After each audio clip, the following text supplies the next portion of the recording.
কাঁঠালের সময় কাঁঠালের দানার তরকারি তো খেতেই হবে, তাই আজকে বানিয়ে নিলাম ডাঁটা আর কাঁঠালের দানার তরকারি। কড়াইয়ে সর্ষের তেল গরম করে 5 ফোড়ন তেজপাতা ফোড়ন দিয়ে ডাঁটা আর কাঁঠালের দানা একসাথে দিয়ে দিয়েছি।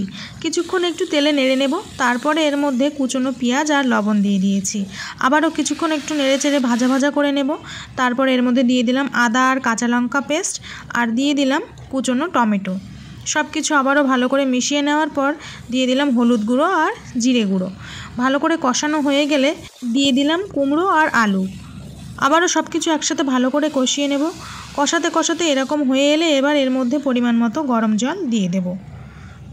সব কিছু ভালো করে সেদ্ধ হয়ে মাখা মাখা ব্যাপারটা আসবে, এরকম পরিমাণে জল অ্যাড করতে হবে। এবার ঢাকা দিয়ে কিছুক্ষণ রান্না করে নেব সব কিছু সেদ্ধ হয়ে আসা পর্যন্ত। ঢাকনা খুলে একটু দেখে নিতে হবে সব কিছু সেদ্ধ হয়ে গেছে কিনা। তারপরে এর মধ্যে দিয়ে দেব খানিকটা চিনি। ডাঁটার তরকারিতে কিন্তু চিনিটা একটু বেশি দিলেই বেশি ভালো লাগে। ব্যাস, আর কিছুই দেব না। কাঁঠালের দানা আর ডাঁটার তরকারি কিন্তু একদম রেডি। কি সহজ না?